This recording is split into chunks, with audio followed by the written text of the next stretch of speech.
Ko un kā tad trenēties tagad ziemā, jo tikko bija sezona, teiksim, sezona Latvijā mums iet no marta līdz kaut kādam oktobrim, dažreiz pat līdz novembrim. Esam cītīgi skrējuši. Kas tad ir ziema? Parasti es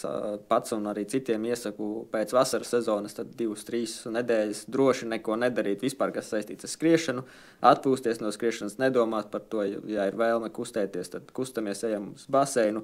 sporta zāli, kaut ko pakustēties, riteni pabraukājam, bet ziemā, pēc tam, kad pienāk tagad decembris, ir jāsāk domāt par nākošā gada sezonu, un tad, ko mēs darām, mēs būvējam māju.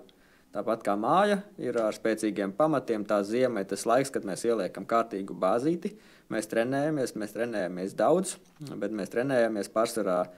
aerobi, kas ir skābekļa režīmā, kad tev skābeklis pietiek, tev ir viegli, tu skrieni, tev viss patīk, tev ir forši. Es iesaku arī ziemā daudz izmantot alternatīvos treniņus bez skriešanas, tas ir slēpot, ja ir ziema kā šobrīd ārā, kad trases un sniegs ir praktiski visā Latvijā, droši slēpot daudz, ja māku un ir gribēšana, tad klasikā, jo klasika ir vispiemērotākais alternatīvais. Skriešanai strādā līdzīgi muskuļi, bet bez trieciena. Bet daudz strādājam aerobi, bet, protams, neaizmirstam arī par kādiem ātrumiņiem, intervāliem, jo sirdī vajag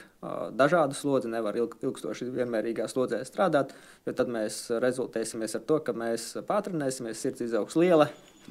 un tāpēc es noteikti iesaku trenēties drusciņi dažādi, pamainīt intensitātes,